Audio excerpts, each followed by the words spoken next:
Israel को 440 volt का झटका नंबर 1। ट्रंप 8 मुसलमान देशों से बढ़ाने लगे दोस्ती।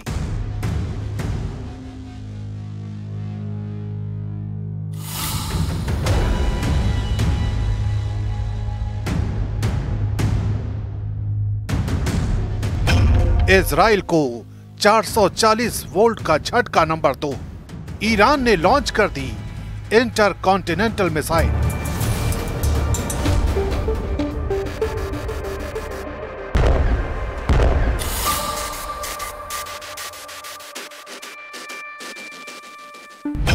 इजराइल को 440 वोल्ट का झटका नंबर 3। तुर्की का ऐलान, धरती से मिटा देंगे यहूदी देश।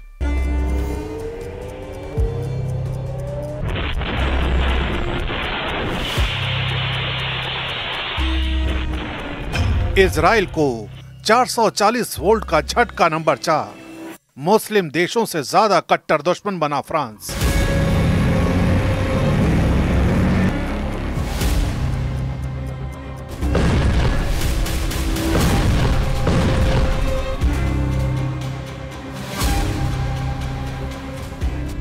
इजराइल को 440 वोल्ट का झटका नंबर 5। 60 देशों से नेतन्याहू का युद्ध फाइनल।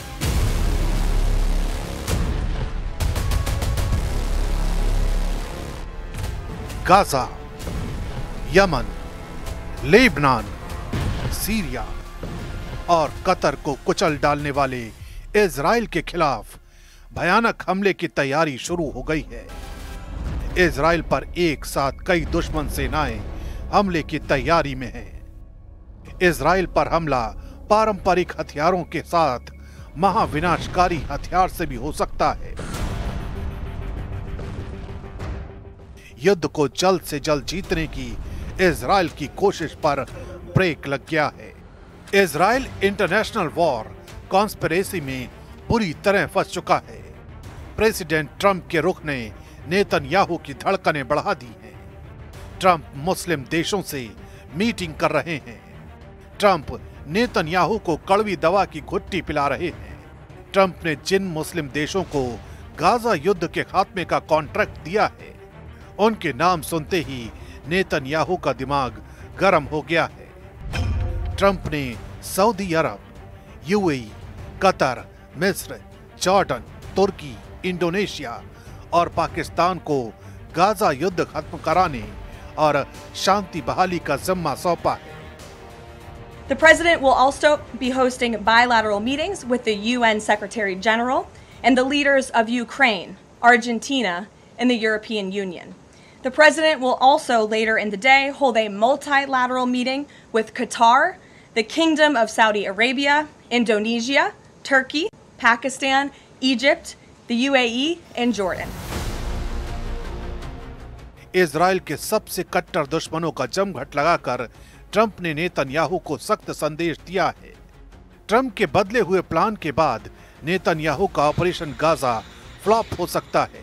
असल में ट्रंप गाजा में मुस्लिम देशों की सैन्य तैनाती का प्लान बना चुके हैं।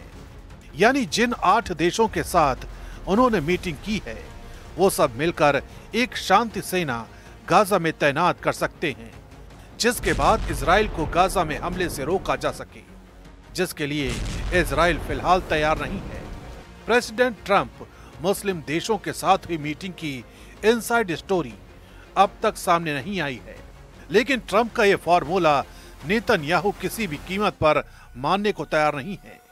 वो पहले भी साफ कर चुके हैं कि फिलिस्तीन देश नहीं बनने दिया जाएगा। नेतन्याहू अपने नेक्स्ट एक्शन के लिए ट्रंप से मीटिंग भी फाइनल कर चुके हैं, लेकिन ट्रंप को साथ लेने भर से उन्हें सफलता नहीं मिलने वाली, क्योंकि इजराइल को भी नक्शे से मिटाने की धमकी दी जाने लगी है। ये कोई और नहीं बल्कि तुर्की दे रहा है। तुर्की के राष्ट्रपति यूएन महासभा में अपने भाषण में गाजा के मुद्दे को सबसे प्रमुखता से उठाने का ऐलान किया है। एर्दोआन ने यह भी दावा किया है कि वो फिलिस्तीन को मान्यता दिलाकर ही दम लेंगे। Konuşmamda Gazze'deki insani felaket ve mezalimi özellikle gündeme getireceğim. 80. Genel Kurulu diğerlerinden farklı kılan özelliği birçok ülkenin Filistin devletini tanıyacak olmasıdır. Biz bu tanıma kararlarının iki devletli çözümün hayata geçirilmesine ivme kazandırmasını temenni ediyoruz. तुर्की के बारूदी तेवर ने Israel को भड़का दिया है। Israel की तरफ से धमकी दी गई कि नेटो सदस्य होने के भ्रम में तुर्की तबाह हो सकता है। अमेरिकन एंटरप्राइजेज इंस्टीट्यूट के सीनियर माइकल रोबिन ने एक बयान में कहा कि कतर की तरह तुर्की को भी इजराइल दहला सकता है।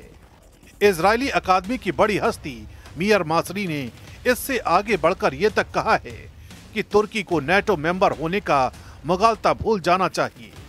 इसके जवाब में एर्दोआन के सलाहकार ने कहा है कि जल्द ही इजराइल इस धरती के नक्शे से मिट जाएगा, उसके बाद फिर इन्हें पता चलेगा। जो धमकी नेतन्याहू ने फिलिस्तीन को दी है वही उन्हें एर्दोआन की तरफ से मिली है। लेकिन इन सब से बड़ा थ्रेट इजराइल के सिर पर मंडरा रहा है, वो है ईरान की नई इंटरकॉन्टिनेंटल मिसाइल। ईरान ने अपनी विध्वंसक मिसाइल का धमाका कर दिया है। अभी ईरान की मिसाइल का ट्रेलर देखिए, आगे डिटेल भी जानेंगे। सितंबर को ईरान की सबसे विनाशकारी मिसाइल की झलक दिखी। तब मिसाइल को लेकर कई तरह के दावे किए गए, मगर पूरा सच ईरान ने अब बताया है। ईरान की इजराइल किलर मिसाइल का पूरा ब्यौरा फ्रांस से मिले नेतन्याहू को चैलेंज के बाद देखते हैं। फ्रांस ने इजराइल को कई फ्रंट के वॉर ट्रैप में फंसाया है। खुद न्यूयॉर्क के ट्रैफिक में फंसने वाले मैक्रो ने नेतन्याहू के खिलाफ जबरदस्त लामबंदी कर दी है। ब्रिटेन, कनाडा, ऑस्ट्रेलिया और पुर्तगाल के साथ फ्रांस ने फिलिस्तीन को मान्यता दी थी। Le temps est venu. Time has come. This is why, loyal to my country's historic commitment to the Middle East, for peace among Israeli people and Palestinian people, I declare that France recognizes today the state of Palestine. Macro के फैसले का Israel ने जबरदस्त विरोध किया है। France में Israel के राजदूत जोशुआ एल जारका ने मैक्रो को मिडिल ईस्ट युद्ध का रियल विलेन बता डाला है। The announcement of last night, I think when it comes to the history of diplomacy in the Middle East, is one of the biggest waste of a significant tool that could have helped promoting peace, and instead of that is creating unrest.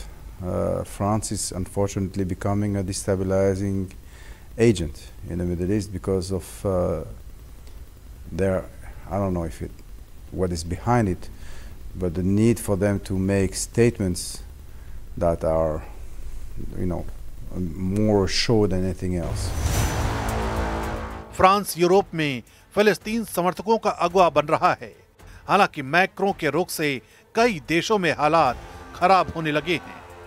Italy विरोध प्रदर्शन की आग में जल रहा है। फिलिस्तीन राष्ट्र के समर्थन की मांग कर रहे प्रदर्शनकारियों ने जॉर्जिया मेलोनी के खिलाफ जबरदस्त प्रदर्शन किया। मिलान, रोम, वेरिस, नेपल्स और जेनोआ में हिंसा और आगजनी हुई। हिंसक झड़प में 60 से ज्यादा पुलिसकर्मी घायल हैं। इजराइल को हथियार भेजने के विरोध में कई बंदरगाहों को ब्लॉक कर दिया गया है। वेनिस में पुलिस को प्रदर्शनकारियों को हटाने के लिए वाटर कैनन का सहारा लेना पड़ा। जेनोआ, लिवोर्नो और ट्रिएस्ट के बंदरगाहों पर भी विरोध प्रदर्शन हुए हैं। हवा इजराइल के खिलाफ बनाई जा रही है। जिससे युद्ध का मैदान हो या फिर कूटनीति का अखाड़ा, इजराइल घिरता जा रहा है। इजराइल पर दुश्मन हावी होते दिख रहे हैं। इजराइल के लिए ट्रैप बिछाए जा रहे हैं। इजराइल को बर्बाद करने की धमकी दी जा रही है। कोई हथियार से डरा रहा है, कोई गुटबाजी कर रहा है। किसी ने जंगी तैयारी का ट्रेलर दिखाया है, तो किसी ने इजराइल से एटमी टक्कर का इरादा जाहिर कर दिया है। अचानक नेतन्याहू के लिए ईरान सबसे बड़ा थ्रेट बन गया है। ईरान के एक सांसद ने वायरल हुए एक वीडियो में ईरान के आसमान में दिखे हथियार को इंटरकॉन्टिनेंटल मिसाइल का टेस्ट बताया है। यानी ईरान ने अंतर महाद्वीपीय बैलिस्टिक मिसाइल का सफल परीक्षण किया। ये missile space launch vehicle SLV तकनीक से बनाई गई है, जिसकी मारक रेंज 10,000 किलोमीटर से ज्यादा है। ईरानी सांसद ने दावा किया है कि यह मिसाइल अमेरिका और यूरोप तक भी पहुंच सकती है। मतलब अब इजराइल ही नहीं, इजराइल का साथ देने वाले अमेरिका, यूरोप के देश ईरान के टारगेट पर हैं। ईरान के मिसाइल भंडार पहले से ही विध्वंसक रॉकेट के लिए कुख्यात हैं। मेजर जनरल याहिया रहीम सफवी का दावा है कि उनका परमाणु कार्यक्रम और मिसाइल टेक्नोलॉजी ईरान के वैज्ञानिकों की मेहनत का नतीजा है और उसे तबाह नहीं किया जा सकता। ईरान ने हजारों मिसाइल और ड्रोन का उत्पादन किया है और सभी सुरक्षित जगहों पर रखी गई हैं। ईरान की तरफ से ऐसी वार्निंग इसलिए आ रही है क्योंकि व्हाइट हाउस में डोनाल्ड ट्रंप और बेन्यामिन नेतन्याहू की मीटिंग होनी है और इस मुलाकात को लेकर नेतन्याहू के हौसले बहुत ज्यादा बुलंद हैं। नेतन्याहू ने कहा कि गाजा में हमारा मिशन पूरा नहीं हुआ है। इजराइल पर हुए हमलों में जिन मिसाइलों ने तबाही मचाई थी उनकी लिस्ट देख लीजिए, क्योंकि यही अब तक नेतन्याहू के लिए सबसे बड़ी परेशानी बनती आई है। इनमें सबसे खतरनाक फत्ताह-1 और खैबर शिकर मिसाइल शामिल है। इसमें कद्र और इमाद मिसाइल भी शामिल है। फत्ताह हाइपरसोनिक मिसाइल की रेंज 1400 किलोमीटर है। खैबर शिकर मिसाइल की रेंज 1450 किलोमीटर है। कद्र मिसाइल की रेंज 2000 किलोमीटर तक है और इमाद की रेंज 1700 किलोमीटर है। सऊदी अरब से दोस्ती के बाद ईरान के सामने अब सिर्फ दो ही बड़े चैलेंज हैं। ये हैं इजराइल और अमेरिका, और इसमें कोई शक नहीं कि ईरान के हथियारों की रेंज में अमेरिका के अड्डे भी हैं और पूरा इजराइल भी है।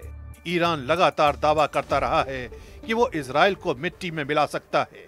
इससे आप ईरान के तेवर समझ सकते हैं। ये ईरान की नई मिसाइल खुर्रमशहर 4 है, जो टेक्नोलॉजी के मामले में ईरान की बहुत ही खतरनाक मिसाइल मानी जाती है। खुर्रमशहर 4 मिसाइल की रेंज 2000 किलोमीटर है। ये 1500 किलो तक का वॉरहेड ले जा सकती है। खुर्रमशहर 4 इतनी सटीक है कि ये मिसाइल अपने टारगेट के 30 मीटर के दायरे में गिरती है। 13 मीटर लंबी इस मिसाइल को लॉन्चिंग के दौरान ही खत्म किया जा सकता है, क्योंकि जब ये अपने टारगेट की तरफ बढ़ती है, यानी टर्मिनल स्टेज में, इस मिसाइल की रफ्तार करीब 20,000 किलोमीटर प्रति घंटा होती है। इजराइल के किसी भी मिसाइल डिफेंस के लिए इसे रोकना आसान नहीं होगा। इजराइल के सभी दुश्मन फन उठा रहे हैं, सब के सब युद्ध के लिए ललकार रहे हैं। तो क्या इजराइल चुपचाप हार स्वीकार कर लेगा? क्या नेतन्याहू के पास अब कोई रास्ता नहीं है? कहना मुश्किल है। इजराइल जब संकट में घिरता है तो दोगुनी ताकत से हमले शुरू करता है। दुश्मनों से 100 कदम आगे रहने वाला इजराइल शायद अब सबसे ताकतवर दुश्मन कहे जाने वाले खलीफा को बारूदी धमाके से दहला सकता है।